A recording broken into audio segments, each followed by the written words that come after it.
offer was open to everybody, regardless of prior experience or education. There were only 2 steps to get started earning. Purchase a $500 to $600 kit of their liquid nutrition products and recruit 2 more members to do the same.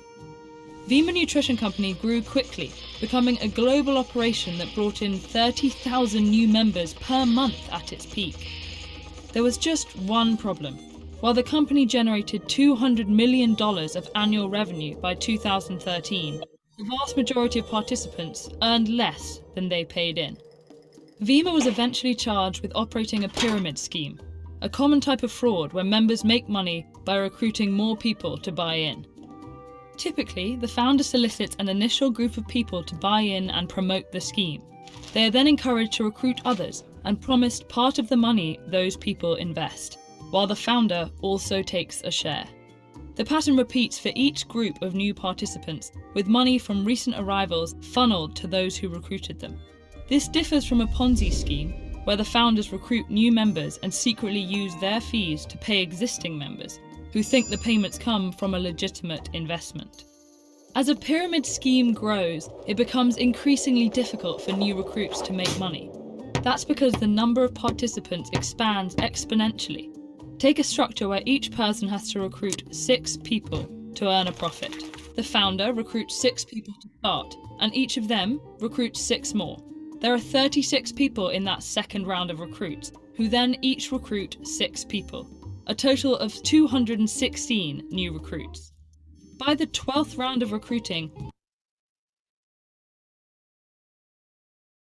the 2.1 billion newest members would have to recruit over 13 billion more people total to make money, more than the entire world population. In this scenario, the most recent recruits, over 80% of the scheme's participants, lose all the money they paid in. And in real life, many earlier joiners lose out too. Pyramid schemes are illegal in most countries, but they can be difficult to detect. They're presented as many different things, including gifting groups, investment clubs, and multi-level marketing businesses. The distinction between pyramid schemes and legitimate multi-level marketing can be particularly hazy. In theory, the difference is that the members of the multi-level marketing companies primarily earn compensation from selling a particular product or a service to retail customers, while pyramid schemes primarily compensate members for recruitment of new sellers. In practice, though, many multi-level marketing companies make it all but impossible for members to profit purely through sales. And many pyramid schemes, like Vemma Nutrition, disguise themselves as legal multi-level marketing businesses, using a product or service to hide the pay and recruit structure. Many pyramid schemes also capitalize on already existing trust within churches, immigrant communities, or other tightly knit groups. The first few members are encouraged to report a good experience before they actually start making a profit. Others in their network follow their example, and the schemes balloon in size before it becomes clear that most members aren't actually profiting. Often, the victims are embarrassed into silence. Pyramid schemes entice people with the promise of opportunity and empowerment, so when members don't end up making money, they can blame themselves rather than the scheme, thinking they weren't tenacious enough to earn the returns promised. Some victims keep trying, investing in multiple schemes and losing money each time. In spite of all these factors, there are ways to spot a pyramid scheme. Time pressure is one red flag. Be wary of directives to act now or miss a once-in-a-lifetime opportunity. Promises of large, life-altering amounts of income are also suspect. And finally, a legitimate multi-level marketing business shouldn't require members to pay for the opportunity to sell a product or service. Pyramid schemes can be incredibly destructive to individuals, communities, and even entire countries.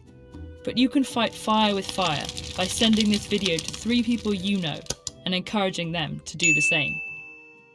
While we're at it, here are a couple other things we can help you keep an eye out for.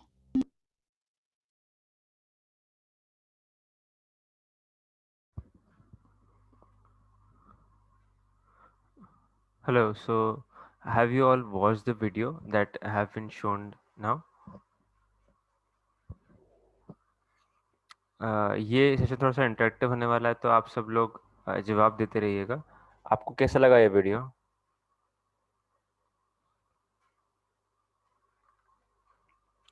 Hello, hello. आप सबने ये video देखा, कैसा लगा आपको? Okay, सो आपने क्या सीखा गया इस वीडियो से? कोई बताना चाहेगा?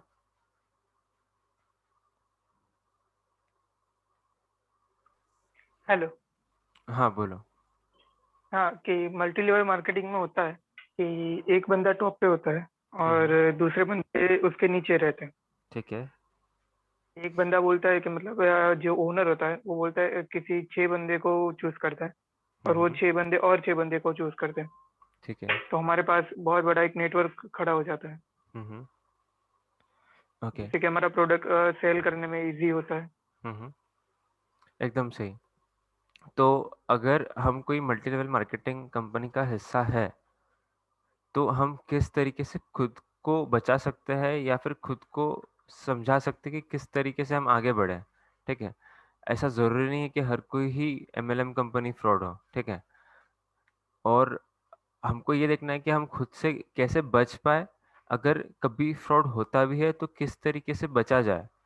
और लीगल्स जो हमारे सामने आते हैं पर्टिकुलर कंडीशंस में या फिर लाइफ टाइम में कभी भी, अगर आपको कोई भी लीगल हेल्प लगती है, तो आप किस तरीके से उस लीगल कंडीशन से बाहर आ सकते हो, ये सेशन मेनली उसके लिए है। आजकल लीगल्स के बारे में कोई नहीं बताता है, क्योंकि होता क्या है, कंडीशन लाइफ में कैसी है कि किसको कुछ पता नहीं रहता है। आपने देखा होगा बहुत सारे केसेस होते हैं ऐसे कि किसी ने किसी और पर्सन पे बिना वजह ही एफआईआर दर्ज कर दिया, या फिर मैरिटल अफेयर्स होते हैं। सो उसमें जानबूझकर एक दूसरे पर एफआईआर किया जाता है और कंप्लेंट्स की जाती है। तो उस टाइम पर लीगल्स में किस तरीके से हमें बाहर आना चाहिए, किस तरीके से हमारी लाइफ को उलझने से बचाना चाहिए, ये किसी को पता नहीं रहता है लिटरली, क्योंकि ये सिखाया नहीं जाता है ना। किसी भी इंस्टीट्यूट में, किसी भी स्कूल में, किसी भी कॉलेज में ये सब चीज़ें नहीं सिखाई जाती है, अदर देन लॉ स्कूल्स। ठीक है। अब हर कोई तो लॉ स्कूल जा नहीं सकता है, हर कोई नहीं जा सकता है लॉ स्कूल। अब नॉर्मल इंसान को कितने लीगल्स की ज़रूरत पड़ती है और किस तरीके से वो बाहर आ सकता है पर्टिकुलर कंडीशन से, तो वो एक सेशन में आपको एक डायरेक्शन बताने के लिए ये सेशन है। और उसके साथ में एमएलएम के बारे में भी थोड़ा डिस्कशन होगा। सो हम सिर्फ 2 मिनट में ये सेशन चालू करने वाले हैं।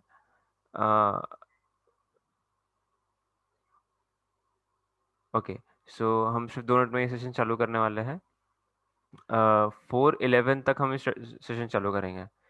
तब तक अगर आपके पास कोई भी डाउट्स है पहले से, सेशन के पहले, कि लीगल्स में भी अगर पर्टिकुलर कोई कंडीशन आपने देखी होगी, आपके घर में कोई पर्टिकुलर कंडीशन होगी जिसके जिसमें आपको बाहर आना चाहते हो आप, कोई पर्टिकुलर लीगल कंडीशन घर में चल रही होगी, या फिर आपने आस पास में किसी के पास देखी होगी कि कोई जानबूझ के किसी ने किसी और पर केस कर दिया हो, और आपका कोई रिलेटिव हो, आपको उसको कंडीशन से बाहर निकालना है पर्टिकुलर, तो आपके पास बहुत सारे क्वेश्चंस होंगे माइंड में। सो आप तब तक वो क्वेश्चंस चैट बॉक्स में डाल सकते हो जब तक हम सेशन स्टार्ट कर रहे हैं। अदर देन दैट, अगर एमएलएम से भी रिलेटेड आपके पास कोई क्वेश्चंस होंगे तो आप वो चैट सेक्शन में डाल सकते हो। तो कैन आई से समथिंग? जी बोलिए। हाँ, तो ये जो सेशन होगा वो लॉ बेस्ड होगा, मतलब अगर हमें फंस जाए तो फिर उससे बाहर कैसे आ सकते हैं, जी बिल्कुल। या फिर अबाउट वो एमएलएम के बारे में होगा? दोनों के बारे में। ओके। तो आपके पास कोई क्वेश्चन है, आप पूछ सकते हो। तो मेरे को अभी तक तो इतना ही मालूम है कि हम्म। एमएलएम ये तरीके से होता है, और ठीक है। दूसरा एक तरीका ये है कि जो टॉप में बंदा बैठा होता है हम्म। वो ज्यादा पैसे ले लेता है और नीचे हम्म। आते आते वो पैसे कम होते जाते हैं, हम्म। और एक पॉइंट पे ऐसा आता है कि वो पैसा लेके निकल जाता है कहीं पे। ओके। वो तो आई बिल्कुल थिंक सर पिरामिड में मार्केटिंग में थोड़ी ना होता है। बिल्कुल बिल्कुल बिल्कुल सही बात है। तो ये सब जो डिफरेंस होता है ना सब चीज़ों के बीच में, तो आज सेशन उसके बिल्कुल। लिए ही रखा है, ताकि अगर कोई पर्टिकुलर एमएलएम में काम कर रहा है अभी, सो ये वो राइट सर। उसमें होता क्या है, हर किसी को नहीं पता होता, हर किसी को लगता है कि ये स्कैम टाइप होगा, ऐसा कुछ। और जो स्कैम होता है उसको कैसे पहचानना चाहिए। दोनों में जो डिफरेंस है वो ही आज बताना मेन हमारा मोटिव है। और उसके अलावा जो लीगल पार्ट आता है, लाइक अगर अभी कुंज पटेल ने बताया है कि अगर ऐसा कोई पिरामिड स्कीम होती है और उसमें कोई लेके चले आता है पैसे, सो हमको क्या करना चाहिए, हमारे तो पैसे चले गए ना। सो उस कंडीशन में क्या करना चाहिए, मतलब आप किसी ना किसी को जानते ही होंगे कि किसके साथ ऐसा हुआ होगा, भले रिलेटिव में या फ्रेंड में या किसी भी तरीके से आप जानते होंगे अगर, तो वो बंदे को ऐसी कोई कंडीशन से बाहर कैसे निकालना चाहिए, लीगल्स क्या होते हैं उसके पीछे, और हमको कहाँ पर सावधानी रखनी चाहिए, वो सब चीज़ें हमको कवर करनी है। सो ये संधान लर्निंग जो इंस्टीट्यूट है वो एक एडटेक स्टार्टअप है, और उसके जो फाउंडर है जो कि आईआईएम लखनऊ के एलुमनाई हैं, वो बस ज्वाइन करने वाले हैं, हम उनके लिए रुके हैं। वो सारी चीज़ें आपको बताएंगे डिटेल में। सो इसलिए मैं कह रहा हूँ कि तब तक अगर आपके पास कोई क्वेश्चन है तो आप वो गैदर करके रख लीजिए। सो हम उससे वो क्वेश्चंस को ध्यान में रखते हुए सेशन को आगे बढ़ाएंगे। अच्छा, तो यहाँ पर सब इंदौर के ही है या फिर बाहर के भी कोई है? I am from Vadodara, Gujarat. Okay, Vadodara. Other than that, anyone from any other city or place? I am from Indore. Okay, that's great. Actually guidelines तो दी गई है ना 2016 में, इससे रिलेटेड एमएलएम नेटवर्क मार्केटिंग से रिलेटेड। डेफिनेटली गाइडलाइंस तो government की तरफ से रिलीज हुई है, बट शायद फिर भी 2010 जी में, I think, ji ji clearly नहीं पता है। हाँ, तो आपने अगर सुना होगा कोई कंपनी के बारे में, क्यूनेट। सो क्यूनेट एक कंपनी थी जिसने बहुत बड़ा स्कैम किया था 2009 में। और गोल्ड क्वेस्ट करके एक और एक कंपनी थी जिसने भी स्कैम किया था 2009 के आसपास। तो ये रूल्स जो पास किए थे गवर्नमेंट की तरफ से, वो अराउंड 2009 और 2010 के अराउंड किए गए थे, जो कि पिरामिड स्कीम्स को लेकर थे। और जितने भी उसके ओनर्स थे right sir, right. Pyramid scheme से, जितने भी ओनर्स थे यस, वो सब अभी जेल में बैठे हैं तो वो अलग बात है। बट यस, स्कीम्स तो गवर्नमेंट ने निकाली है, रूल्स भी गवर्नमेंट ने निकाले हैं, बट आजकल वो चीज़ें होती है कहीं ना कहीं, और बच्चों के मन में फिर भी डाउट्स रहते हैं कि ये पिरामिड स्कीम है या फिर एमएलएम है या फिर क्या चीज़ है ये, और हमको कैसे बेनिफिट होगा और होगा या नहीं होगा। अगर हम फंस जाते हैं, लाइक कोई पैसे लेके चले जाता है, तो हमको क्या करना चाहिए, ये सब चीज़ें यहाँ पे होने वाली है। और अदर देन दैट, कोई भी अगर पर्टिकुलर लीगल कंडीशन आपके सामने आती है अगर, तो आपको कैसे फेस करना चाहिए, जो फर्स्ट अप्रोच रहता है वो क्या रहना चाहिए। अगर कोई केस में कोई आपके ऊपर फेक केस कर देता है, या फिर अगर आपके साथ कोई फ्रॉड करता है, तो उसको टैकल किस तरीके से करना चाहिए, तो बस वो चीज़ हमको देखनी है। सो सर जस्ट ज्वाइन हो रहे हैं 1 मिनट में। आपके पास कोई क्वेश्चन है तो आप चैट बॉक्स में डाल दीजिए। Sure.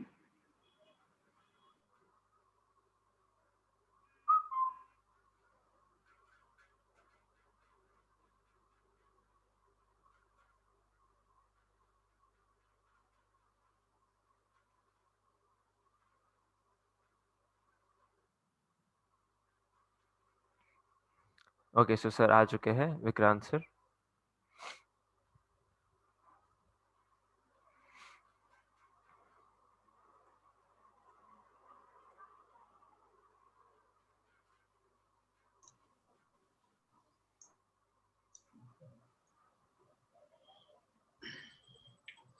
Good afternoon, everyone.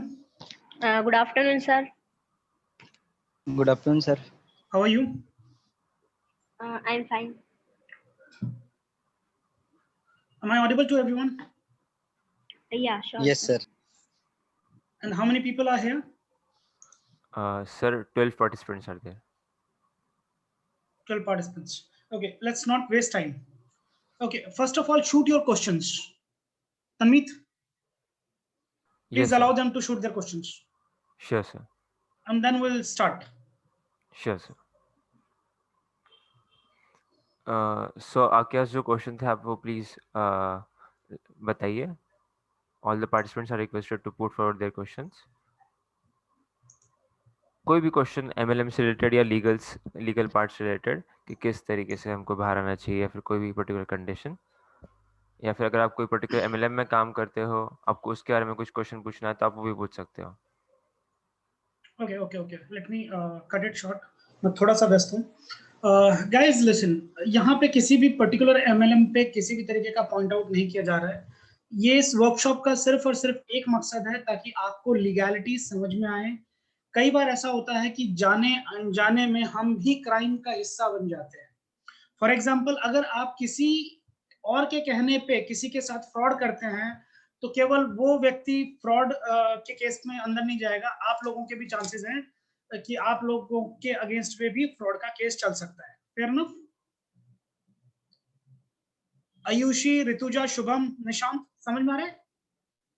Yes, sir. Yes, sir. Yes sir. Got it?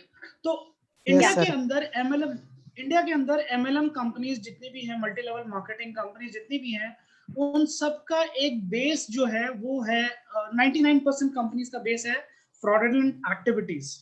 आप लोग कई बार आप लोग इसी की वजह से मेरे ख्याल से आप लोगों को भी कंफ्यूजन होता होगा कि कौन सी कंपनी ज्वाइन करनी है, कौन सी कंपनी नहीं ज्वाइन करनी है। ये वर्कशॉप सिर्फ और सिर्फ आप में वो बुद्धिमत्ता भरेगा, आप में वो नॉलेज भरेगा, जिसके बाद की आप अपने हिसाब से चूज कर सकते हैं। कोई भी आके XYZ Tom Dick and Harry आके आपको बताएगा कि हाँ ऐसे पैसे बनते हैं, वैसे पैसे बनते हैं, अलाना बनता है, फलाना बनता है, आप लोग किसी के द्वारा भी मिसगाइडेड नहीं होंगे।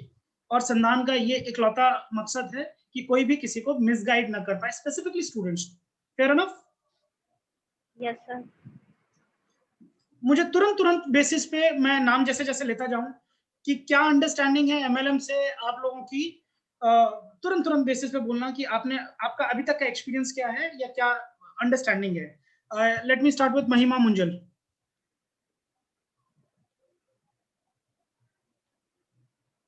महिमा, आपकी एमएलएम से रिलेटेड क्या अंडरस्टैंडिंग है और क्या एक्सपीरियंस है?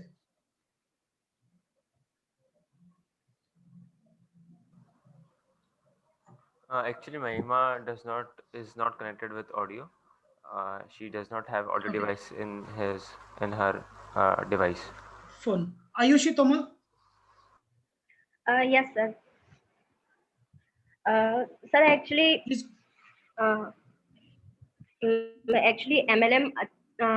MLM network marketing, direct selling, इनमें एक्सपीरियंस तो अच्छा रहा है। मीन्स इन्हें गलत नहीं बोल सकते हैं। हाँ, होती है बहुत सारी कंपनीज फ्रॉड, बट गाइडलाइंस भी आ चुकी है। अगर कोई भी पर्सन आपको अप्रोच करता है आगे से, तो पहली बात, जिस कंपनी से रिलेटेड वो अप्रोच कर रहा है, आपको उससे रिलेटेड, आपको उस कंपनी से रिलेटेड आपको पता होना चाहिए कि प्रॉपरली गाइडलाइंस आई है या नहीं उससे related.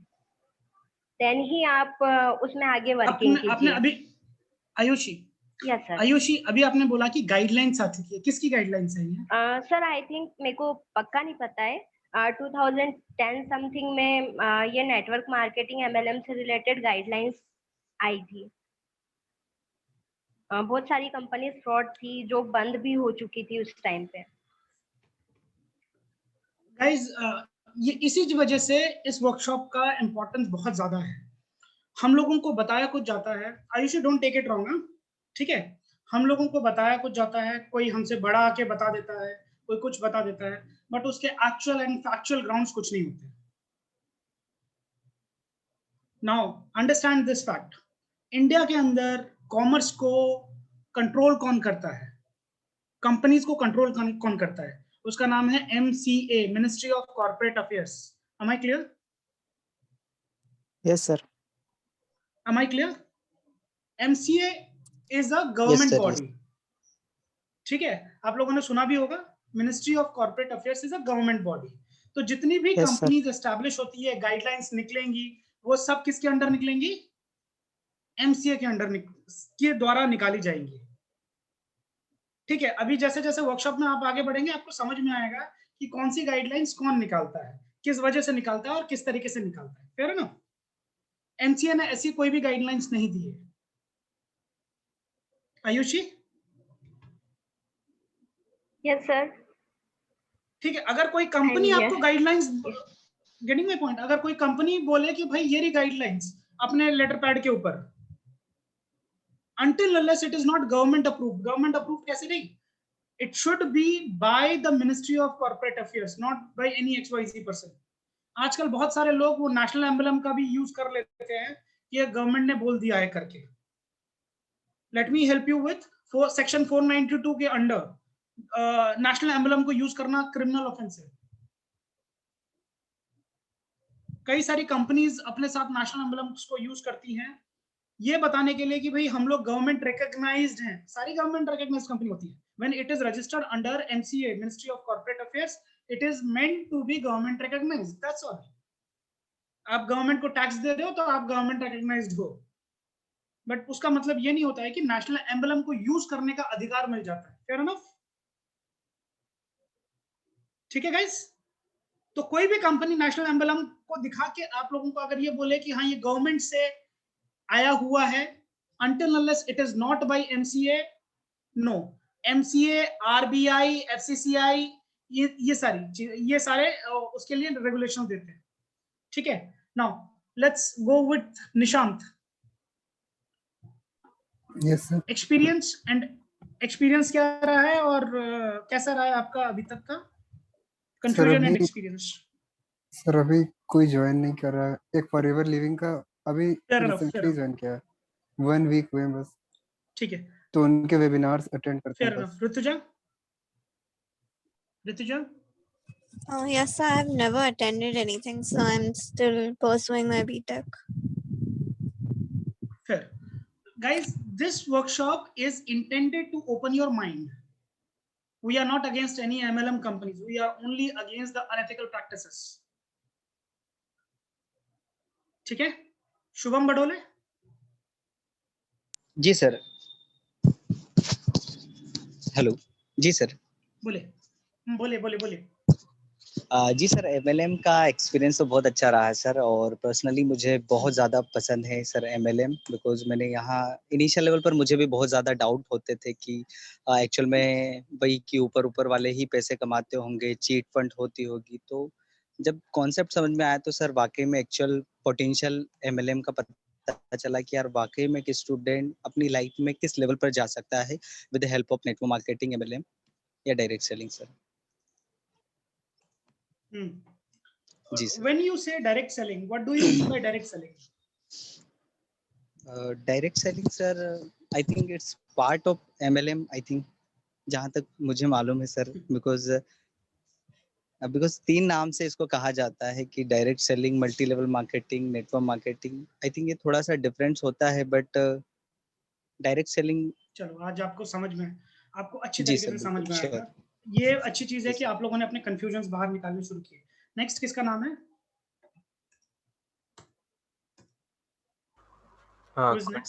Kunj Patel.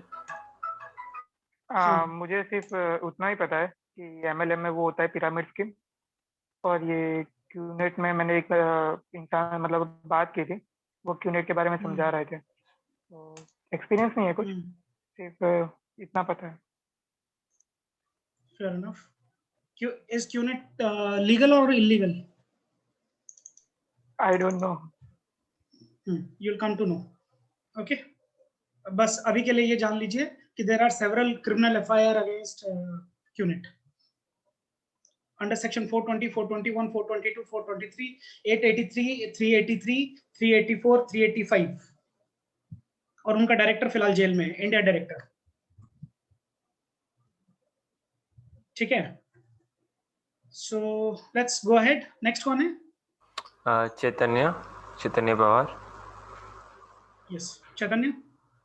Chaitanya Pawar, kindly share your experience regarding MLM.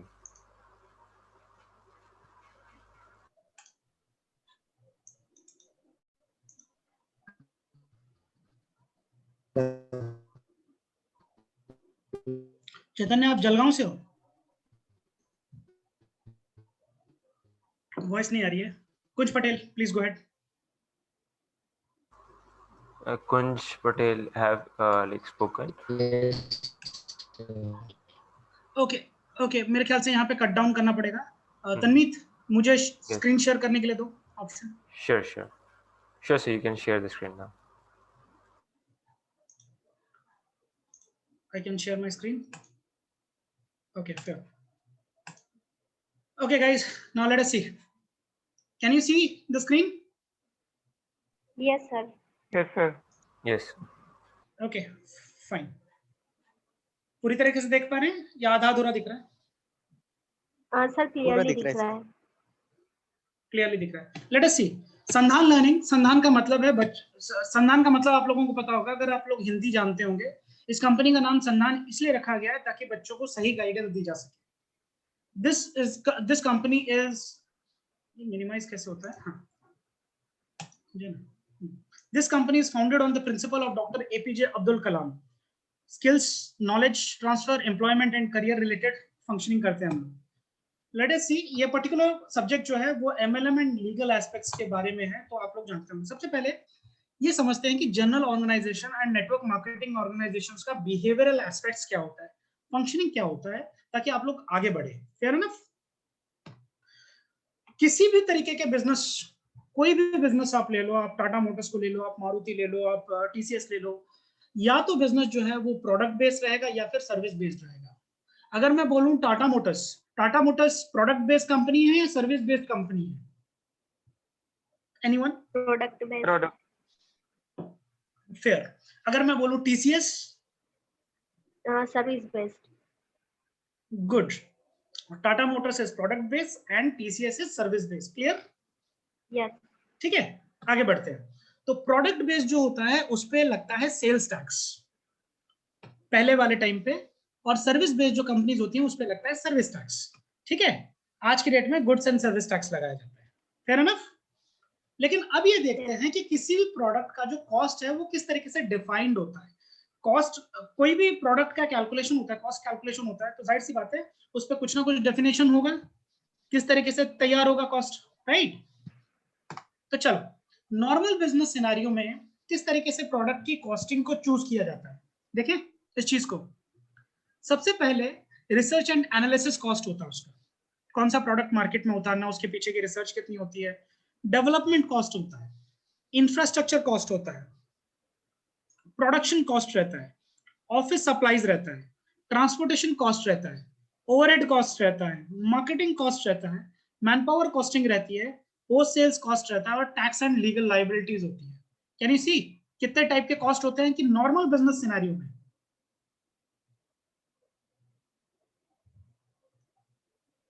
समझ में आया सबको? किसी भी प्रोडक्ट का जब कॉस्ट एनालिसिस करना होता है तो कौन कौन सी चीजों को फोकस में रखा जाता है. ठीक है, अब आगे बढ़ते हैं. एमएलएम सिनेरियो में क्या चीज रहता है? एमएलएम सिनेरियो में सिर्फ और सिर्फ डायरेक्टली परचेस कॉस्ट होता है, ट्रांसपोर्टेशन कॉस्ट होता है, कमीशन होता है एंड टैक्स लायबिलिटीज होता है. अगर मैं आप लोगों से एमएलएम सिनेरियो जो रहता है उसका पूरा का पूरा जो बिजनेस होता है उसका फॉर्मेशन क्या रहता है, इन चारों में से किसके ऊपर आधारित होता है, बताइए. क्या सर? नहीं, एक्सप्लेन नहीं. कोई भी एमएलएम कंपनी, किसी भी तरीके की एमएलएम कंपनी किसके ऊपर आधारित होती है, स्ट्रक्चराइज्ड होती है? नेटवर्क. उसके मॉडल, बिजनेस मॉडल क्या है उसका? यहाँ पे देखो, कमीशन के ऊपर आधारित रहती है. उस कमीशन के आधार पर उसका बिजनेस मॉडल डिजाइन किया जाता है. फेयर है ना? Yes sir. अगर कमीशन हटा दोगे तो बिजनेस खत्म हो जाएगा ना. अब आप लोगों से सवाल है कि अगर आपको किसी भी प्रोडक्ट का कॉस्ट कम करना हो तो आप इन चारों में से किसको चूज करेंगे? परचेस कॉस्ट कम कर सकते हैं आप, ट्रांसपोर्टेशन कॉस्ट, कमीशन या टैक्स लायबिलिटी? लेट अस सी. क्या ट्रांसपोर्टेशन कॉस्ट कम कर सकते हैं आप नेटवर्क मार्केटिंग में? नहीं. क्योंकि वो तो जितना होने वाला है वही होगा. करेक्ट, क्योंकि उसका सीधा सीधा जो इनपुट रहता है वो रहता है, हाँ, फ्यूल प्राइस पे रहता है, मैन पावर प्राइस पे रहता है, and other non controllable issues like riots, accidents, बहुत सारी चीजें होती है ना उसमें. राइट. ठीक है. फॉर एग्जाम्पल, आप लोगों ने अभी एक सुना होगा कि एक मर्चेंट नेवी का शिप जो है वो पनामा कैनल के ऊपर अटक गया था. राइट, सुना होगा. जितनी भी कंपनीज ने उसके थ्रू अपना सामान बेचा हुआ था, सामान भेजा था, आप लोगों को पता है उसका शेयर वैल्यू डाउन हो गया. ठीक है, तो ये एक वजह है, transportation cost can not be negotiated. Now commission cost, can we negotiate on commission? Yes, sir. Can we negotiate on commission? No, because the entire business is based on the platform of commission. Cutting down commission cost directly means cutting down business perspective. अगर आप suppose यहां पे दिख रहा है आपको ये दोनों, राइट? अगर आपने इसको बोला कि भाई 500 रुपए मिलेंगे ज्वाइन करो, इसको बोला 500 रुपए मिलेंगे ज्वाइन करो, लेकिन फिर बोलते हो नहीं 500 रुपए नहीं मिलेंगे 200 रुपए मिलेंगे ज्वाइन करो, तो दोनों में मोटिवेशन किसका ज्यादा रहेगा फिर, 500 वाले में या 200 वाले में? 500 वाले में. एब्सोल्युटली. तो we can not cut down commission cost. आप लोग भी जवाब देते रहिए पीछे से, मुझे भी अंदाजा लगा हुआ रहेगा क्योंकि मैं किसी को देख नहीं पा रहा हूं. मुझे भी अंदाजा लगा हुआ रहेगा कि आप लोग अटेंटिव हैं और सुन रहे हैं. क्या हम लोग टैक्स लायबिलिटी कॉस्ट को कम कर सकते हैं? No sir. सर टैक्स तो जितना पूरा गवर्नमेंट बेस्ड रहता है. Government. Yes. No, tax theft is criminal in nature and attracts punishment under Income Tax Act and the Code of Criminal Procedure और Indian Penal Code. ठीक है? क्या product purchase cost को हम कम कर सकते हैं?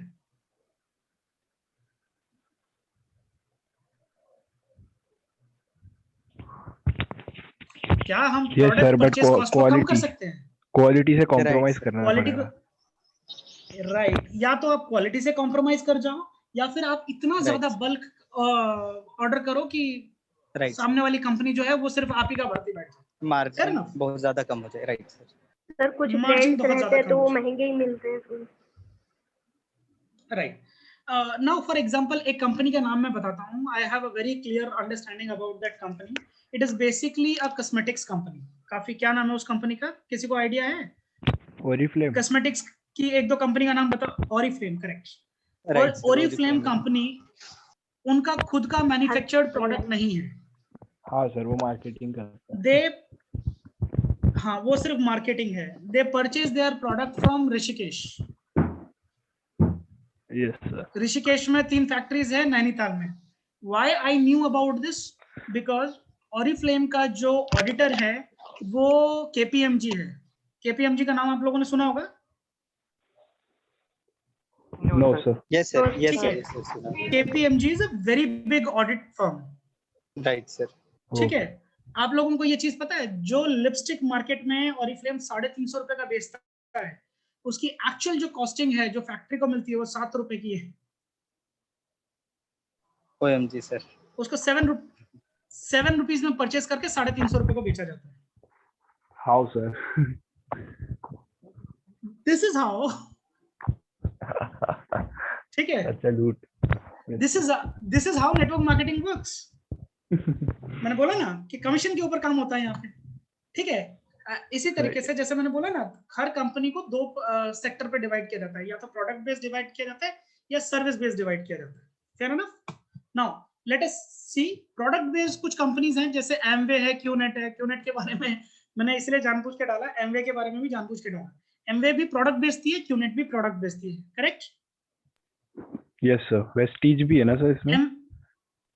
हाँ, वेस्टीज. मेरे पास बहुत ज्यादा जगह नहीं थी, इसलिए मैंने सिर्फ एग्जांपल के तौर पे नाम डाले. यस सर, जस्ट आस्किंग, ताकि आप लोगों को समझने के लिए. सर्विस बेस्ड में एक कंपनी आई थी ईबिस करके, सुना होगा आपने? सर यूट्यूब में थोड़ा बहुत देखा था ईबिस के बारे में. कोई बात नहीं, अभी आगे भी देख लोगे. स्पीक एशिया, एक और कंपनी आई थी स्पीक एशिया करके. ठीक है. तो अब यहाँ से आने वाले टाइम में आप लोग जो भी सुनने वाले हो, समझने वाले हो, वो आप लोगों को पूरी लाइफ हेल्प करेगा. आगे बढ़ते हैं. In India more than 90% network marketing organisations are functioning through fraudulent means. क्यों? क्योंकि उन्हें पता है कि हम इंडियंस जो हैं वो इजी मनी की तरफ जल्दी भागते हैं. रिसेंटली आरबीआई ने एक अपना विजन डॉक्यूमेंट शेयर किया था, जिसमें लोगों को एमएलएम इंडस्ट्री से की तरफ से थोड़ा अवेयर होने के लिए बोला गया था. इजी मनी की तरफ दौड़ने के लिए नहीं बोला गया था. ठीक है. Let us see. Problem with product based MLM companies क्या होता है? Highly overpriced products with lower standards of quality. No self-developed products, as companies works as traders, working as chit fund companies, also known as Ponzi schemes. Now, highly overpriced products, for example, QNet, ले लो, ठीक है? Next, problem with service-based MLM companies में क्या होता है? No real-time service provided. Almost every MLM is engaged in chit fund and money circulation or Ponzi schemes. No employees to provide service, कोई employ नहीं होता उनका सर्विस प्रोवाइड करने के लिए. आप लोगों को समझ में आ जाएगा थोड़ा. चलो पहले समझते हैं कि चिट फंड काम कैसे करता है. चिट फंड बकायदा एक एक्ट है इंडिया में, ठीक है? चिट फंड क्या होता है कि सपोज ये दिख रहा है आपको, each scheme admits a particular number of members who contribute a sum of money every month to the pot. मतलब हम सपोज 8 लोग हैं, हम लोगों ने बोला ठीक है हम लोग अपना एक चिट फंड खोलते हैं, हम लोग हर महीने उसके अंदर 1000 रुपए डालेंगे, टोटल मिलाकर हो गया 8000 रुपए. उसके बाद द बिड और discount amount is distributed among other members. अब क्या होता है कि हम लोगों ने बोला कि भाई हम सबको उसके ऊपर 1% का ब्याज मिलेगा हर महीना, या 2% का ब्याज मिलेगा. Fair enough. अब बिडिंग होती है कि भाई किसको पैसे की ज्यादा जरूरत है. समझ में आ रहा है आपको? किसको पैसे की ज्यादा जरूरत है. तो हम 8 लोगों ने क्या किया, हम लोगों ने बिडिंग किया.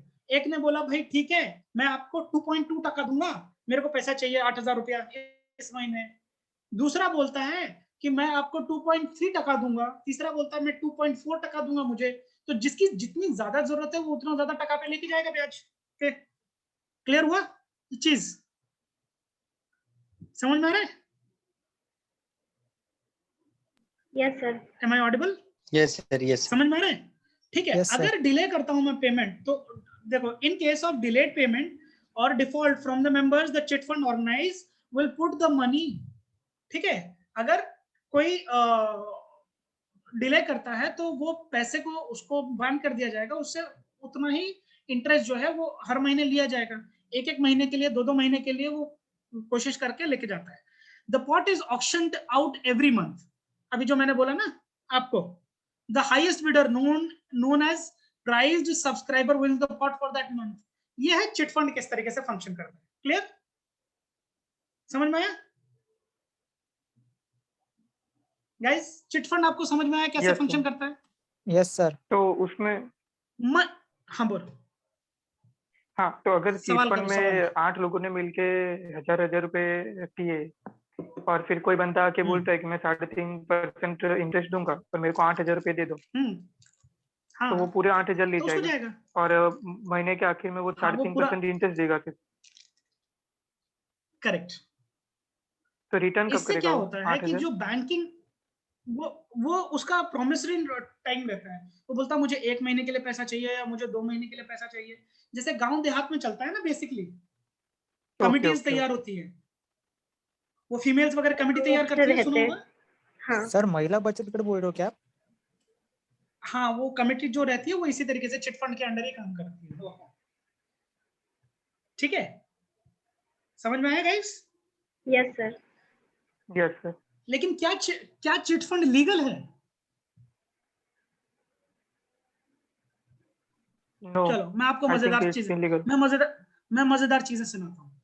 बहुत पहले कंपनी आई थी कुबेर करके, जिन्होंने क्या किया था, अपने टिकट्स तैयार किए थे. 500 रुपए के टिकट्स तैयार किए थे. उन्होंने बोला था आप 500 रुपए लीजिए, आपको इतना % इंटरेस्ट मिलेगा. 500 रुपए के टिकट लीजिए, आपको इतना % इंटरेस्ट मिलेगा और आगे जब आप बढ़ाएंगे तो आपको ये कमीशन मिलेगा. फिर चलो आगे देखते हैं. मनी सर्कुलेशन एमएलएम किस तरीके से फंक्शन करता है. मनी सर्कुलेशन की बात कर रहा हूँ. ठीक है. यहाँ पे मैंने एक एग्जाम्पल टाइप से लिया है, समझना एग्जाम्पल को अच्छे तरीके से समझना. The company had promised that if A invest rupees 1 lakh with the organization, he will receive rupees 10,000 every month. Fair enough? आप में से किसी एक का नाम दीजिए मुझे जरा. शुभम. तो शुभम अभी हमारा वो A है. Fair enough? Guys? Okay sir. Okay. Shubham, don't take it otherwise. आपका नाम सिर्फ एग्जाम्पल के तौर पे लिया जाएगा. Okay sir, no problem. Now मैं वो एमएलएम कंपनी हूं जो मनी सर्कुलेशन में इन्वॉल्व है. ठीक है, तो मैंने शुभम से बोला, शुभम अगर आप मेरे पास 1 लाख रुपए इन्वेस्ट करते हैं तो मैं वो 1 लाख रुपए किसी और बिजनेस में लगाने वाला हूँ जहां से मुझे बहुत अच्छा इंटरेस्ट रिटर्न आने वाला है। लेकिन शुभम को तो पता नहीं है कि मैं किस बिजनेस में लगाने वाला हूँ, मैं जुआ खेलने वाला हूँ, घोड़े की रेस में लगाऊंगा या सट्टे में लगाऊंगा। He have no idea about it. Fair enough. Now Shubham को कंफ्यूजन होता है, तो मैं उसे बोलता हूँ कि नहीं नहीं, हमारे कंस्ट्रक्शन का काम चल रहा है, ये काम चल रहा है, वो काम चल रहा है, everything is all on Muzabani. There is nothing called as on paper. तो शुभम क्या फाइनली क्या होता है, डरते हिचकते हुए 1 लाख रुपए इन्वेस्ट कर देता है। ठीक है, अगले महीने शुभम को 10,000 रुपए का चेक मिल जाता है। मैंने क्या प्रॉमिस किया हुआ था शुभम से कि अगर आप 1 लाख रुपए मेरे पास इन्वेस्ट करोगे तो मैं हर महीने आपको 10,000 रुपए महीने का इंटरेस्ट महीना देता बैठूंगा।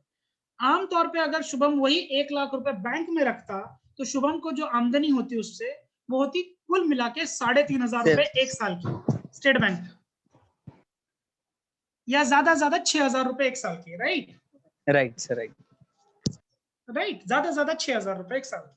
नाउ अगर शुभम मेरे पास वो पैसे इन्वेस्ट करेगा तो उसे 10,000 रुपए हर महीने मैं दूंगा एज अ इंटरेस्ट। तो शुभम का जो पैसा करीबन 7 साल में डबल होने वाला था, शुभम देखता है कि यार ये तो एक ही साल में डबल हो जा रहा है, या 2 साल 1.5 साल के अंदर डबल हो जा रहा है, तो मेरा फायदा किसमें है, मैं किसमें लगाऊं? किसी भी तरीके से, या product based, no investment based, ये इन्वेस्टमेंट, इसको मनी सर्कुलेशन बोलते हैं। इसकी राइट टेक्निकली अगर मैं आपको समझाऊं तो इसकी टोपी उसके सर, उसकी टोपी उसके सर। राइट सर, इसमें कोई प्रोडक्ट सही नहीं रहता सर, इसमें सिर्फ इन्वेस्टमेंट ही रहता है। ठीक है, समझ में आ गया?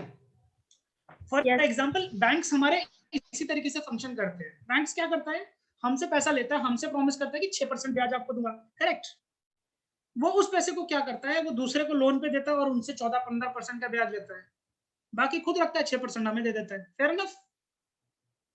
ये एक स्टैंडर्ड प्रैक्टिस है।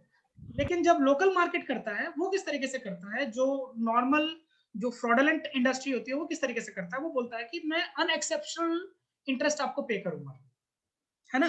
1 लाख रुपए पे अगर आपको 10,000 रुपए हर महीने मिले तो टेक्निकल लैंग्वेज में 20 महीने के अंदर आपका रिटर्न पूरी तरीके से डबल हो जाता है, आपका इन्वेस्टमेंट।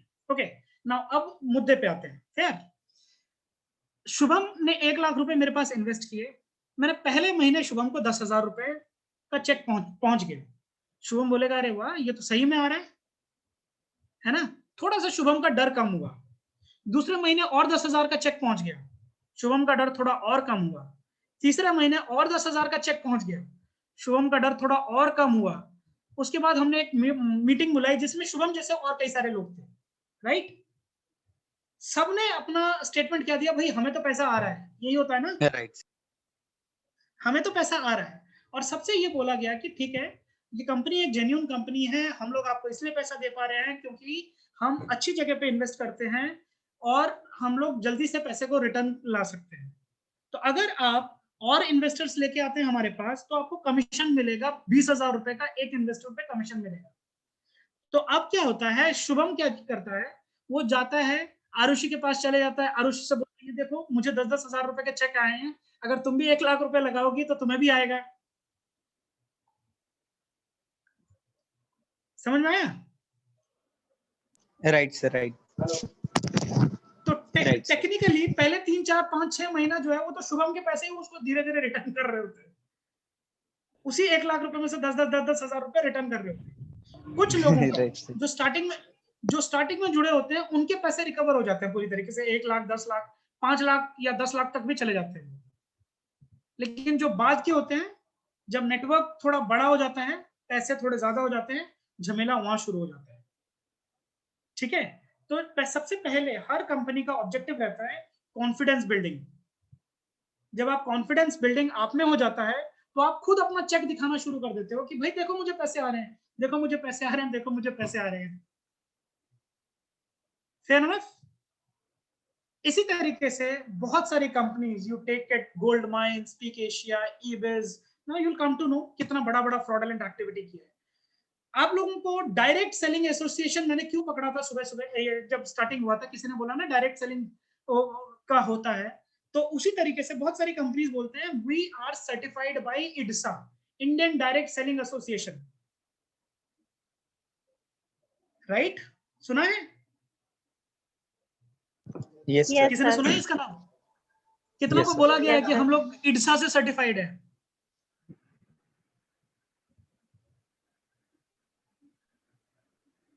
क्या सर? किसी को बोला?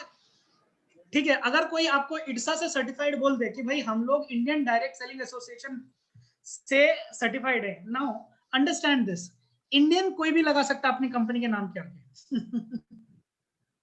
और ये इंडियन जो होता है ये सारा का सारा बीमारी की जड़ होता है, सारी बीमारी की जड़ है ये। इंडियन देख के हम लोगों को क्या लगता है कि this is a government organisation, agreed? Right sir, right, yes sir, right. Associations किस तरीके से बनाए जाते हैं समझ जाओ। 10 लोग मिले, बोले चलो एक काम करते हैं, हम अपना एसोसिएशन बनाते हैं, हम अपनी सर्टिफिकेशन बांटेंगे।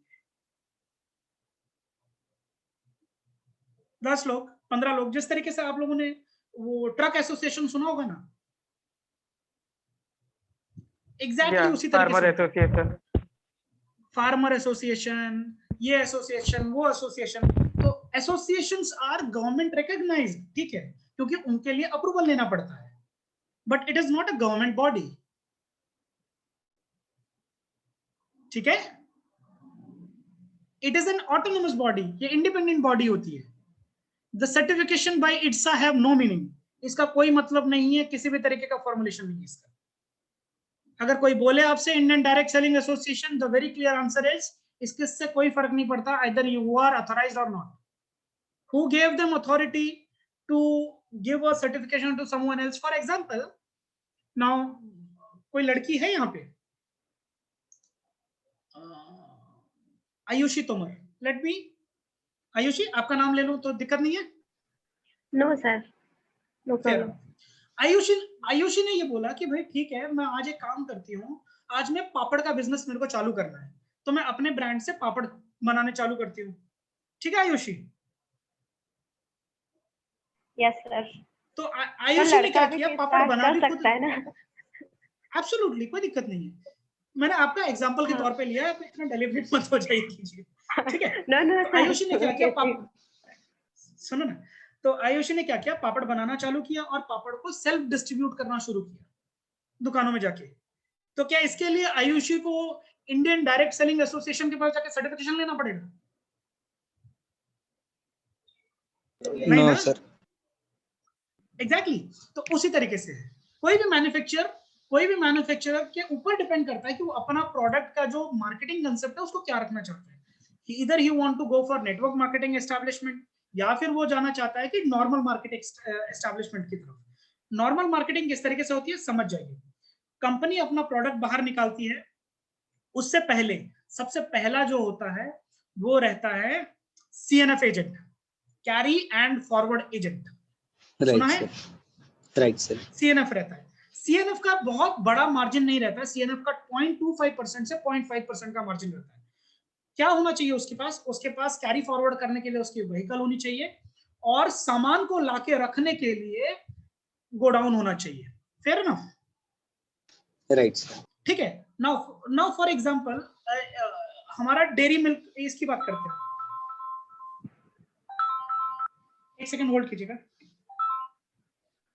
हेलो, रिपोर्ट आ गई आपकी? कोविड पॉजिटिव है?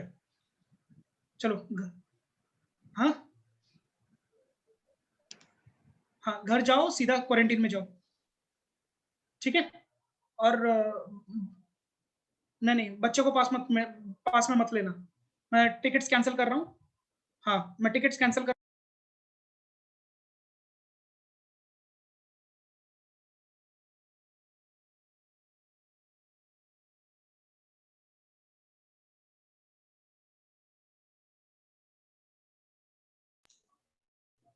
I'm sorry, my wife got COVID positive.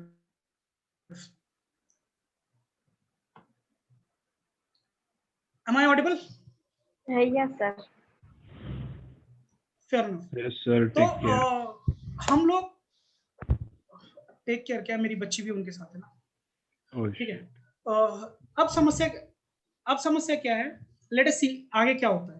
तो इट्सा का कोई मतलब नहीं होता, ये चीज आप लोग समझ जाइए। अगर कोई आप लोगों को ये बोलता है, अच्छा मैं सॉरी, इसके चक्कर में मैं कहीं और से कहीं और चले गया, तो वापस सीएनएफ एजेंट का काम क्या रहता है, उसके पास एक गोडाउन रहता है, उसके पास अपनी व्हीकल रहती है, और वो गोडाउन से व्हीकल से लेके दूसरा जो होलसेलर रहता है उसके पास मटेरियल सप्लाई करता है। तो किस तरीके से फॉर्मुलेटेड होता है, किस तरीके से फॉर्मुलेटेड रहता है, सबसे पहले कंपनी होता है, उसके बाद सीएनएफ होता है, उसके बाद होलसेलर रहता है, फिर रिटेलर रहता है ना। कंपनी से जो मार्जिन मिलता है सीएनएफ को, दैट इज 0.25 to 0.5%। सीएनएफ से उसके बाद कंपनी से जो मार्जिन मिलता है किसको, होलसेलर को, that is near about to 10%। ठीक है, उसके बाद 10 to 20% का या 30% समटाइम्स का जो मार्जिन रहता है वो रिटेलर को मिलता है। तो अगर कोई चीज 10 रुपए की मार्केट में अवेलेबल है तो रिटेलर को वही चीज 6 रुपए के आसपास मिल रही होती है। Fair enough. तो अगर एक रिटेलर एक पर्टिकुलर ब्रांड, सपोज मैगी बेच रहा होता है और वो उसके पास 10 लाख का स्टॉक होता है, ठीक है, और उस 10 लाख पे वो 4% का इंटरेस्ट जनरेट कर रहा होता है, या फिर यूं समझिए 40% के आसपास का इंटरेस्ट या 20% के आसपास का इंटरेस्ट जनरेट कर रहा होता है, और उसी 10 लाख के मटेरियल को वो एक महीने में 10 बार ट्रांजैक्ट कर लेते हैं। समझ में आ गया? यानी 10 लाख का सामान लाया, उसको पूरा का पूरा डिस्ट्रीब्यूट कर दिया, फिर 10 लाख का सामान लाया, फिर उसको डिस्ट्रीब्यूट कर दिया, फिर 10 लाख का सामान लाया, फिर उसको डिस्ट्रीब्यूट कर लिया। Tanmeet mute me, Tanmeet mute मी।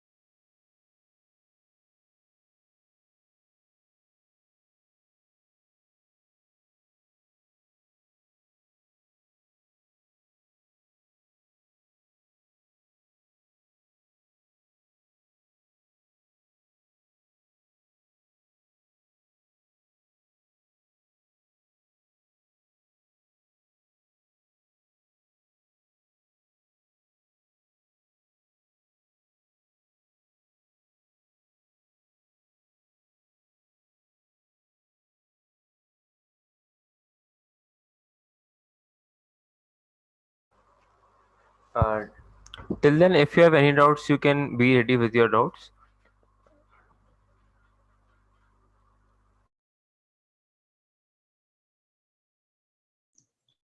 ठीक है, तो ये समझ में आ गया आपको? तो इनका टोपोग्राफी किस तरीके से बना रहता है, CNF wholesaler, CNF distributor wholesaler, CNF distributor wholesaler and retailer.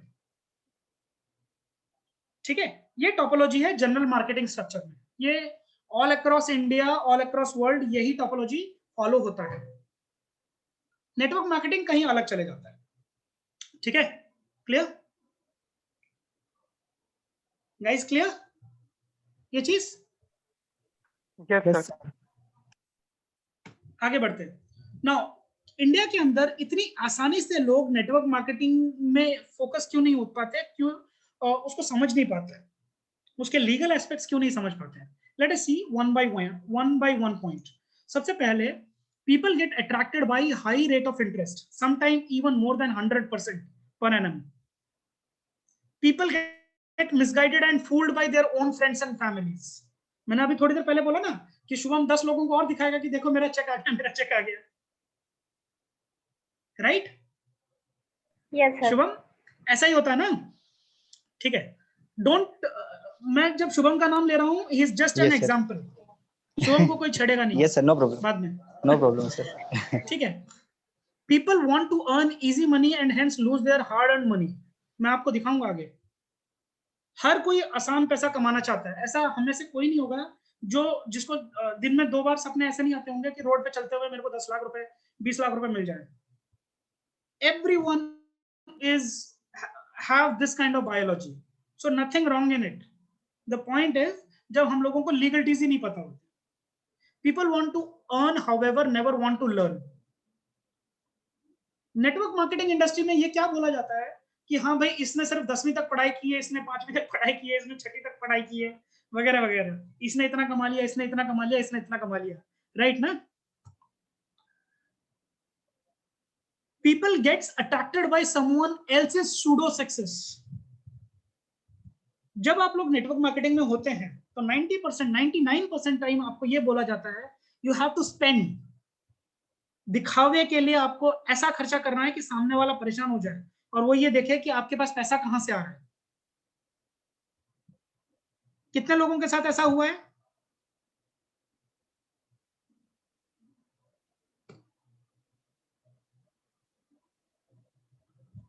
मुझे एक फ्रेंड ने बोला था, मैंने एक बार मेरे साथ खर्चा करो।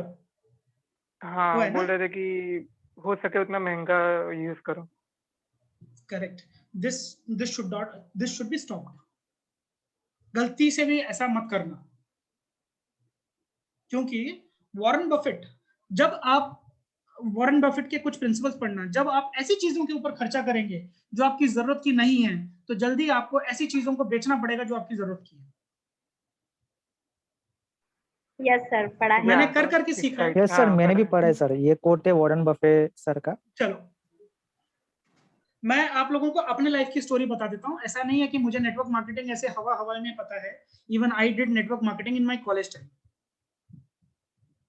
ठीक है, I also did it in my college time. फर्क सिर्फ इतना हुआ कि मेरे दोस्तों ने होंडा सिटी खरीदी और मैंने जमीन खरीद ली। ठीक है, जब नेटवर्क मार्केटिंग बंद हुआ तो मेरी जमीन की कॉस्ट, जो जमीन मैंने खरीदी थी उसकी कॉस्ट करीबन अभी 1.25 करोड़ रुपए है, जबकि मेरे दोस्तों की होंडा सिटी की जो कॉस्टिंग है वो स्क्रैप हो चुकी है। समझ में आया? Yes sir. Yes sir. ठीक है, तो आपको समझना होगा कि इन्वेस्टमेंट कैसे काम करता है। Now what made chit fund illegal? Anything which is not as per law is illegal and is punishable by law. अगर आप किसी चिट फंड में गलती से इन्वॉल्व हो गए हैं और आप उसको बेच रहे हैं, यू आर इक्वली पनिशेबल। समझ में आ रहा है? सेक्शंस कौन कौन से लगते हैं सुन लीजिए।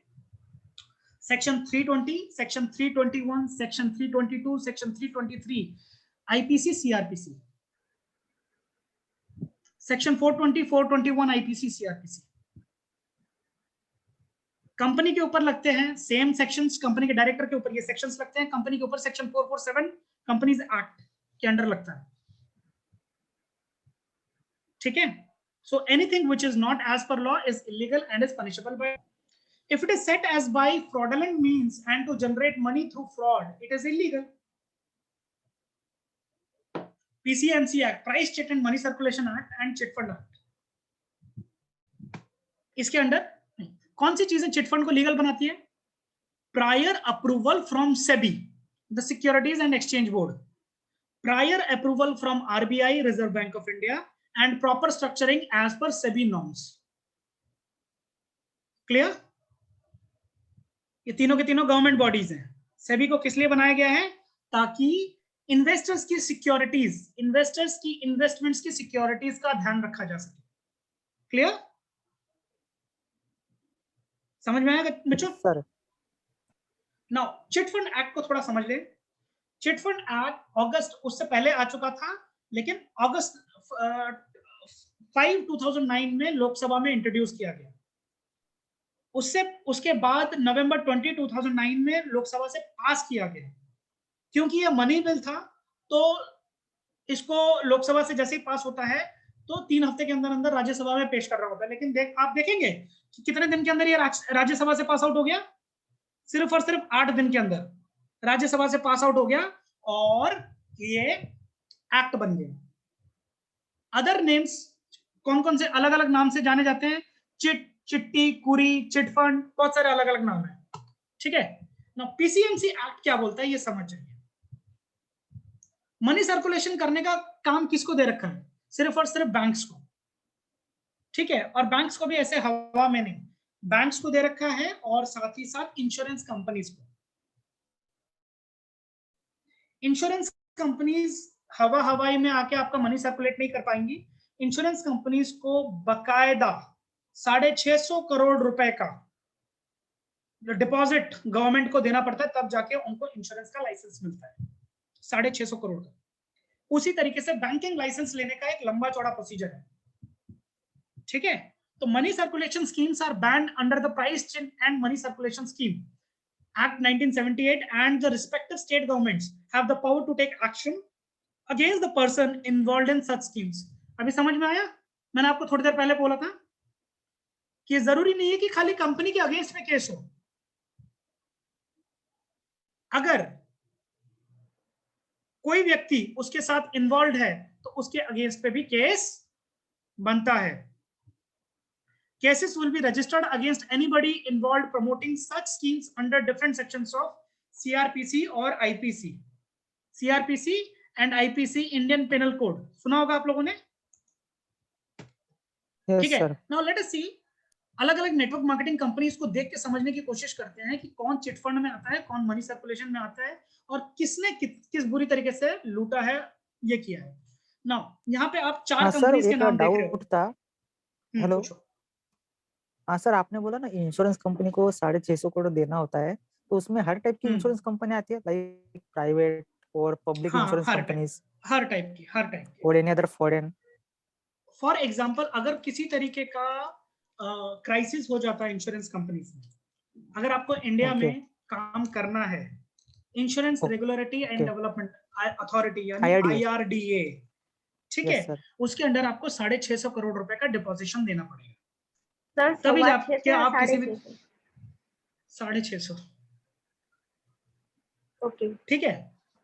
वो अलग अलग टाइम पे रेगुलेट होता रहता है, अभी मेरे ख्याल से और भी बढ़ाया गया है इसको, ठीक है। तो आज से 1.5 साल 1 साल पहले 650 था, अभी भी उतना ही होगा, क्योंकि अभी तक मेरे पास अपडेटेड इंफॉर्मेशन कुछ नहीं है, ना कहीं पे अवेलेबल है। Fair enough. तो चलो कुछ कंपनीज के नाम देखते हैं। QNet, speak Asia, ebis.com and pearl group. Now अगर मैं आप लोगों को दिखाऊं तो यहाँ पे आपको दिखेगा ebis.com is a private limited company, यानी गवर्नमेंट रिकॉग्नाइज्ड कंपनी। तो जो कंपनी इंडिया की नहीं होती है, इंडिया में ऑपरेट करने के लिए उसको क्या करना पड़ता है? कोई एक डायरेक्टर आपका इंडिया से रहना चाहिए, उसके नाम पे 1% शेयर होल्डिंग रहेगी, 1% की, ठीक है। नाउ कुछ और कंपनीज और भी आगे जाती हैं, कैसे? ये देख रहे हैं हम, पर्ल ग्रुप करके, PERL ग्रुप करके। यस सर, ठीक है। It is N ISO 9001 2015 certified company. अब इनके पास ISO सर्टिफिकेशन भी है, तो इनके लिए तो मनी सर्कुलेशन करना माया आपका खेल हो गया सर। ये देख, इन्होंने क्या क्या दिखाया होगा बताइए। बदल जाता है, ये अच्छी, एब्सोल्युटली इसी की वजह से तो ये किया है और इन कंपनीज का नाम डाला गया आपको, ठीक है। अब देखते हैं कि क्यूनेट ने किस तरीके का फ्रॉड किया है। QNet fraud cases losses 1000 crore, more than flatted. सुना है? No sir.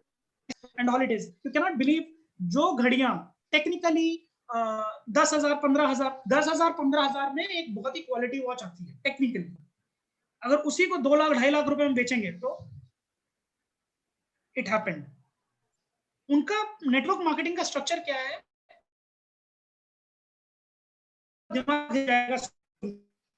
उन्होंने अपने स्ट्रक्चर को बहुत ही हाई लेवल पे रखा है। 1.5 लाख का एक पॉकेट डिजाइन किया उन्होंने, और उनको ये पता था कि 1.5 लाख में अगर मैं एक पॉकेट देता हूं, कोई लेता है तो अपनी पूरी ताकत लगा देगा 1.5 लाख रुपए रिकवर करने के लिए, है या नहीं? Yes sir. हाँ यस सर, ठीक है। सिमिलरली स्पीक एशिया क्या करता था? ये एक अलग हिसाब किताब में आए। इन्होंने बोला कि भाई आप 11,000 रुपए मेरे पास डिपॉजिट कराओ, हर महीने आपको 2,000 रुपए का मैं पेड सर्वे देना शुरू करूंगा।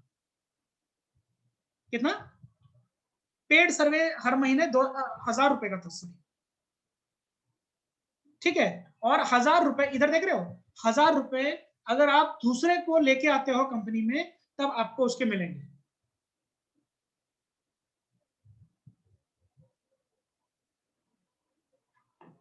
ठीक है। You will come to know Yes, sir. क्यों लोग बेवकूफ बनते हैं। यहाँ देखिए, Ram Sumiran Pal has done masters in marketing management from Mumbai and worked in different multinational banks. तो इन साहब को पूरा स्ट्रक्चराइजेशन पता है कि पैसा किस तरीके से करना है।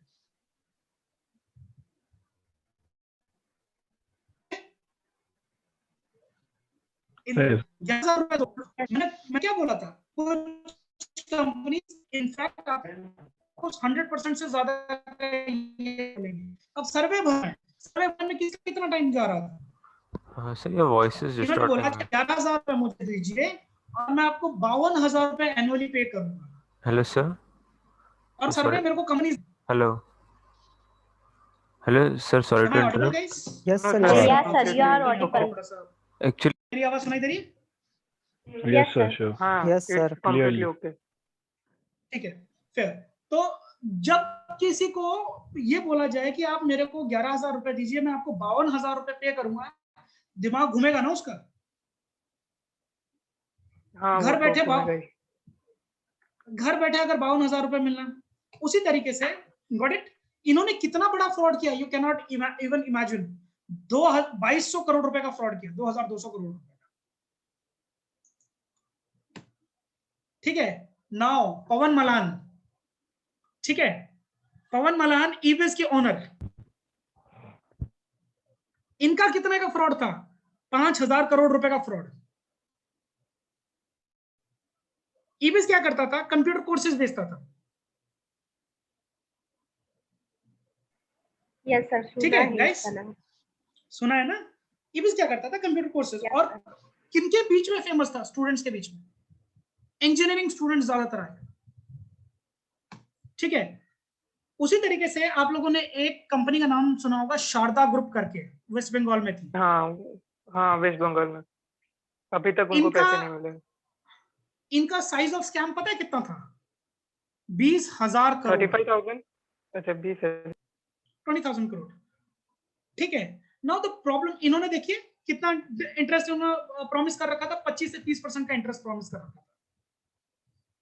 एंड हर 3 में से एक बंदा जो था वेस्ट बंगाल के अंदर, उसने अपने पूरे लाइफ की कमाई जो है इनको दे दी थी।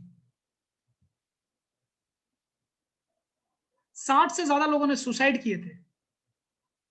10 लाख से ज्यादा लोगों ने इसमें डिपॉजिट किया था। जहां पे आपको मेरी आवाज नहीं आए तो बता दीजिएगा।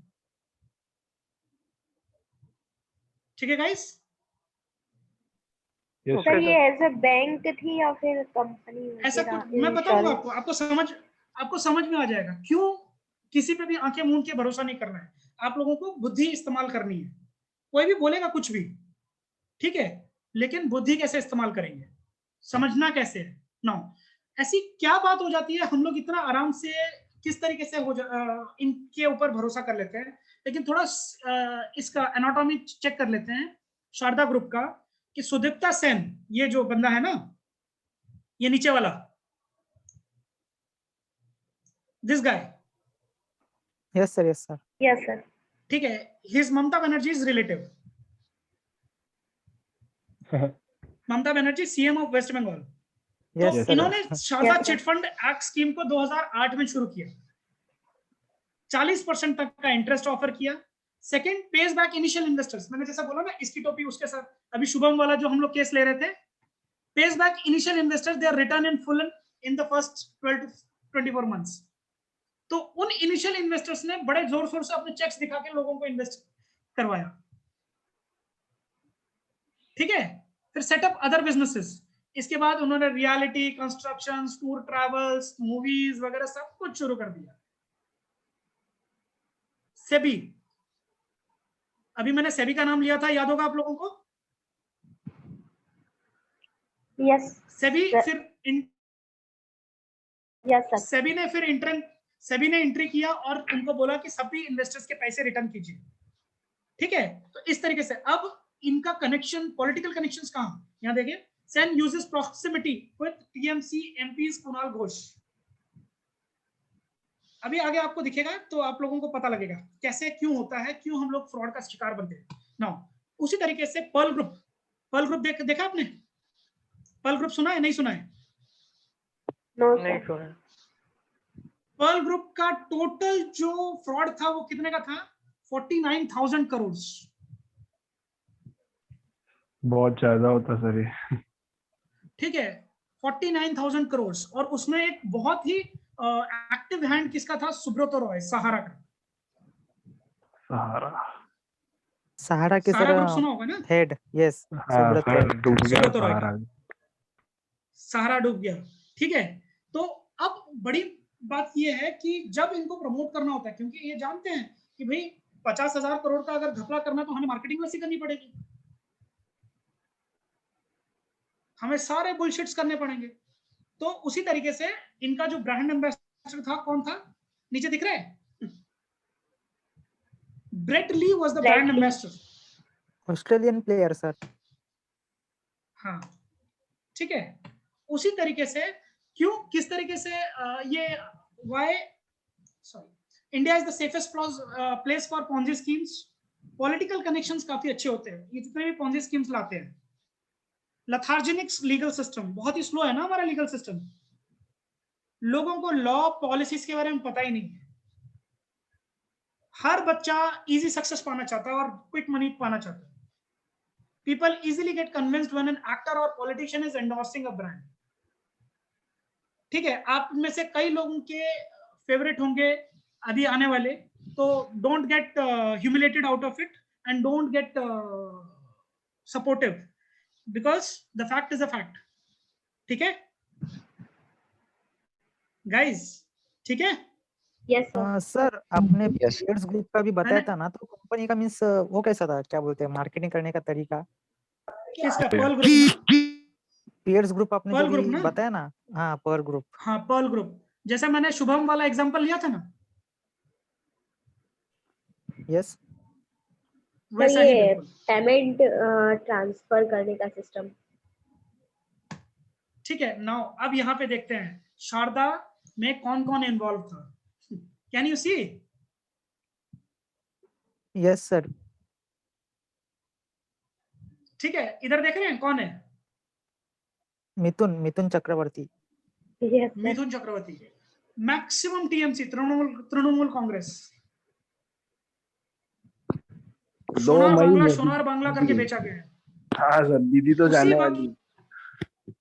ठीक है, Kunal Ghosh TMC, Arpita Ghosh TMC, Sujoy Bose TMC, Shyampada Mukherjee textile minister, Ahmed Hasan TMC. ठीक है, उसी तरीके से समझ में आया? तो जब एक रूलिंग पार्टी लोगों से बोल रही है कि आप इसमें इन्वेस्ट कीजिए, क्या होगा फिर? Now, similarly, when ebiz.com, जब भी कोई प्रोग्राम होता था ebiz.com का, तो गेस्ट के तौर पे किसको बुलाया जाता था? Manmohan Singh, x PM Manmohan Singh. समझ में आया? उसी वक्त की कंपनी भी है ये, जब मनमोहन सिंह जी थे। सर अभी तो बंद है ना ebiz? मनमोहन जेल में है पवन मलान। ठीक है, क्यूनेट के ब्रांड एम्बेसडर्स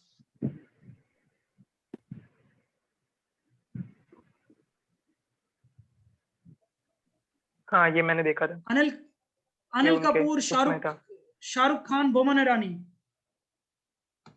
ठीक है, आपने IIPM का नाम सुना है? Indian institute of planning and management. मैं क्यों बोलता हूँ हमेशा किसी भी एक्टर के बोलने पे कुछ सर, ये भी भी इन्वेस्ट नहीं कोलकाता या वेस्ट बंगाल साइड इंस्टीट्यूट था ना, IIPM? नहीं, दिल्ली। ओके। लड़का जरूर कोलकाता का था, वेस्ट बंगाल का था। अरिंदम चौधरी बंगाली था, और उनकी वाइफ भी रचिता चौधरी जो थी वो मेरे ख्याल से दिल्ली की थी। ठीक है, अब यहाँ पे सुनो, आपने सोचा होगा कि कितने बच्चों की लाइफ खराब की है इस इंस्टीट्यूट ने।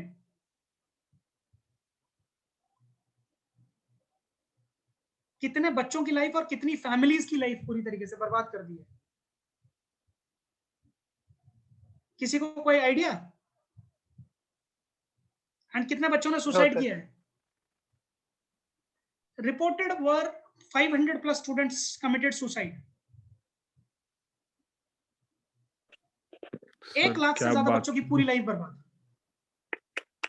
सर इतना बड़ा इंस्टीट्यूट चल रहा था तो किसी ने एक्शन नहीं लिया था, मतलब पता तो होगा ना। किसी ने action, we are in India बेटा, वी आर इन इंडिया। यहाँ पर इतने स्कैम होते हैं, सबको पता होता है। ठीक है, मैंने अभी आपको बोला ना, सबके पॉलिटिकल हाथ होते हैं। डू यू नो इनका ब्रांड एम्बेसडर कौन था और किसने इनको इतना बड़ा फ्रॉड करवाया था? नहीं किसी सर, को आइडिया? बताइए। नो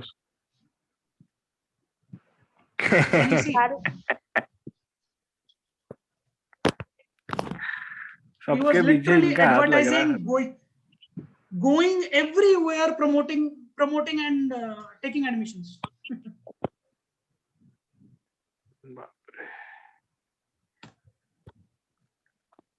तो सर इनके ऊपर क्यों नहीं होता है सर एक्शंस? इनके ऊपर they simply fly away. अभी मैगी बता रहा हूँ, अभी कुछ दिनों पहले आप लोगों ने मैगी वाला कंट्रोवर्सी सुना होगा ना, राइट? जिसमें अमिताभ बच्चन तक को नोटिस आ गया था कोर्ट से। बिल्कुल, हाँ। ठीक है, उसके बाद सुप्रीम कोर्ट को फाइनली ये बोलना पड़ा कि भाई अगर आप किसी ब्रांड को एंडोर्स कर रहे हैं तो आपको उनकी सत्यता देखनी पड़ेगी। इंडिया का जो सिस्टम है वो थोड़ा सा कमजोर है। हाँ सर, बहुत सारे लूप होल्स है, बहुत सारे लूप होल्स है, और उन लूप होल्स का फायदा उठाया जाता है। लेकिन लूटने वाला कौन रहता है? हम। वो जिसको नॉलेज ही नहीं होती है। Entry man. सही है। Got it? यस। अभी फिलहाल शाहरुख खान साहब बायजूस के बायजूस का ऐड कर रहे हैं। I have no clue how Byju's is going to do the market. When you take big brands, your brand automatically go big, right? Yes sir. तो सबसे पहले अपना ब्रांड बनाओ और उसके बाद अपने ब्रांड की वजह से दूसरा ब्रांड बनाओ, फिर उसको वाइंड अप कर दो। And today in India, 99% students do not know anything about IIPM.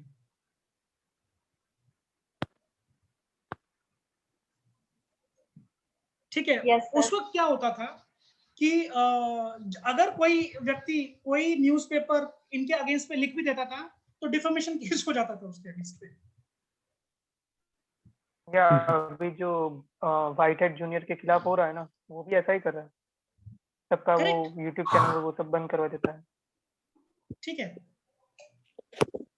when anything goes like this, it is illegal. In fact, Whitehead Junior is seriously goes into fish. ठीक है guys, तो आज के episode से आपको क्या समझ में आया मुझे जरा बताइए, छोटा छोटा। कि सर चिट फंड्स में इन्वेस्ट नहीं करना चाहिए। एंड नॉलेज में इन्वेस्टमेंट करो। किसी के बोलने से कुछ करना नहीं चाहिए। जैसा आपका एग्जांपल है, वापस आता जाता रहता है। जमीन खरीदो, कार मत खरीदो।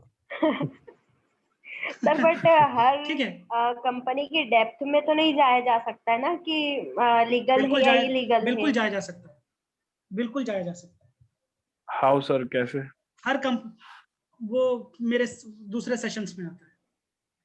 हाँ सर, बिल्कुल। कंपनी को हर चीज को एक ही सेशन में नहीं ड्रॉप किया जा सकता ना। ठीक है, कंपनी को किस तरीके से देखा जाए, किस तरीके से उसको परखा जाए। फॉर एग्जांपल मेरे ख्याल से शाहरुख खान साहब जो है वो बायजूस में ब्रांड प्रमोटर के साथ साथ इन्वेस्टर भी हैं। जब उनका पूरा पोथी पत्रा खंगाला जाएगा, will come to know about it. खैर मेरे पास अभी इतना समय नहीं मिल रहा है कि हर कंपनी के बारे में मैं खंगालूं या उनके ऊपर पूरा का पूरा रिसर्च करता बैठूं। Fair enough. तो गाइस, मेरा पहला सीख आप लोगों के लिए ये है कि there is nothing called as shortcuts. The path towards success always leads from the hard work. आप में कमियां कुछ भी हो सकती हैं, लेकिन ऐसी कोई चीज नहीं है जो आप सीख नहीं सके।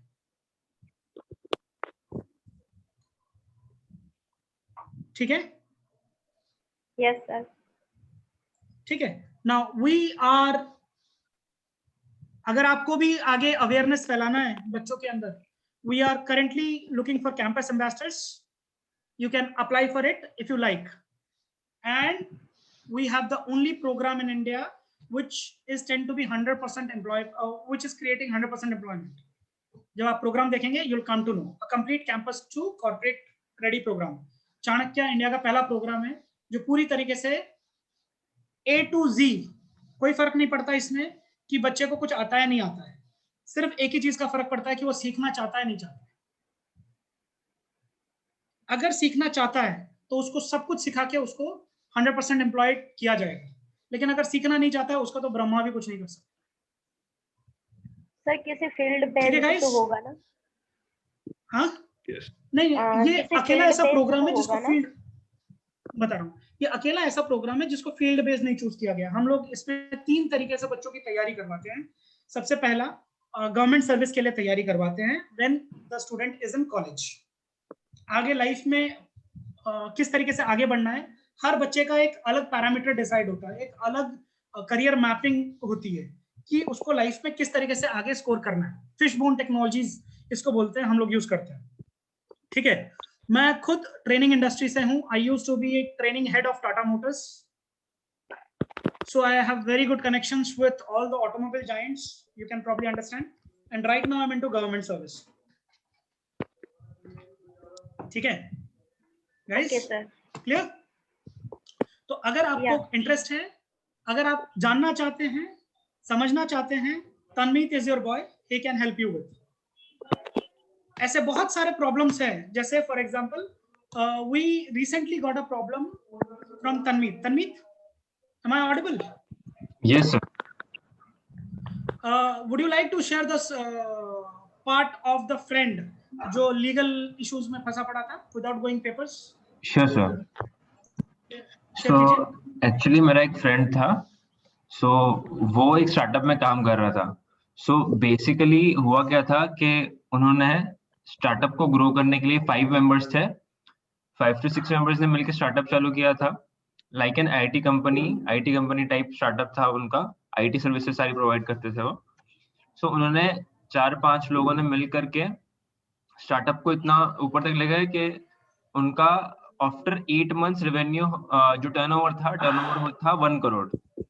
अब इतनी अच्छी लेवल पे आने के बाद जो मेन 2 मेंबर्स थे उन्होंने, कंपनी उनके नाम पे थी, बाकी सब ट्रस्ट के साथ चल रहे थे। बट हुआ क्या, जब अगर कंपनी एक अच्छी लेवल पे जब आ जाती है, लाइक 1 करोड़ का टर्नओवर तक जब पहुंच जाता है, तो अगेन तब किसी भी वजह से इशू चालू हो जाता है कि पैसे की वजह से मेन लालच आ जाता है किसी को, या फिर किसी भी एक्सवाइजेड रीजंस की वजह से इश्यूज आते हैं कंपनी में। और पर्टिकुलर उस इशू की वजह से उनको जो भी चीज वादा किया था स्टार्टिंग में देने का, वो उस चीज को देने से मना करते गए एक लेवल पे आने के बाद। और अब वो जो 4 लोग थे जो उनके साथ में थे, अब वो सोच रहे कि अब हम क्या करें, क्योंकि लीगल वर्क तो कुछ थे नहीं, साथ साथ में एज अ फ्रेंड चालू किया था, तो अब इस लेवल पे क्या करें उनको कोई आइडिया नहीं। तो ये वो इंसिडेंट था। इन शॉर्ट उसको कंपनी से बाहर निकाल दिया गया बिना किसी तरीके के। जब आपको लीगल्स का पूरा ज्ञान है, आपको मजेदार चीजें बताता हूँ, समझ जाइए। जब आपको लीगल्स का पूरा ज्ञान है तो आप जानते हैं आपको कोई कंपनी जॉब से नहीं निकाल सकती। When you know about legals, ठीक है। ये पर्टिकुलर प्रोग्राम जो है वो आपको इंजीनियरिंग डोमेन से लेकर लीगल डोमेन तक पूरा सिखाती है। एक्चुअली तो इसी की वजह से लीगल फॉर्मेलिटीज तो कंप्लीट की होगी ना कंपनी स्टार्ट करते टाइम? देखो, लीगल फॉर्मेलिटीज और सिस्टमैटिक फॉर्मेलिटीज दोनों अलग अलग चीजें रहती हैं। जब भी पैसा एक ऐसी चीज होती है ना जो बड़े से बड़े इंसान को भ्रष्ट बना देती है। Yes sir. ठीक है ना। तो जब आप अपने भाई के ऊपर भी ट्रस्ट नहीं कर सकते पैसे को लेकर, तो आप एक थर्ड पार्टी के ऊपर कैसे कर सकते हैं? तो बच्चों को नॉर्मली लीगल्स के बारे में कुछ नहीं पता होता, वो उतने ही अंगूठा छाप होते हैं जितना एक इंजीनियर मेडिकल फील्ड के बारे में होता है। ठीक है, लीगल्स का नॉलेज नहीं होने की वजह से लॉयर्स बहुत बुरी तरीके से काटते हैं, बहुत बुरी तरीके से काटते हैं। कई सारे केसेस लाइफ टाइम के लिए पेंडिंग हो जाते हैं। ठीक है, लोगों को पता ही नहीं होता है कि how to lead the case. Fair enough guys? So I have to call it an off right now, as I have some serious medical issues in the family right now. Okay, guys. Tanmeet? Yes, sir. Okay. Yes, sir. No issues. Please take over. No issues. Take over. And anyone who is interested for the ambassador program, they can probably contact Tanmeet. उनको सीखने को भी मिलेगा, बहुत सारी चीजें सीखने को मिलेगी. ठीक है? Yeah, sure, sir. So thanks a lot, sir. Thanks a lot, sir, for joining, and all the participants, thanks a lot for joining. I hope you have learned a lot of things in this webinar. And if you want to apply for the CA program, the link for the same is given in the chat section. So you can just fill the form and join the WhatsApp group for the same. So thanks a lot for joining. Have a good day. Bye. Thanks a lot. Thank you. Thank you. Bye. Now, if you have any queries, you can put the queries in the form. You can put the queries in the form or on our social media. Okay, Tanmeet. Okay, good day. Bye.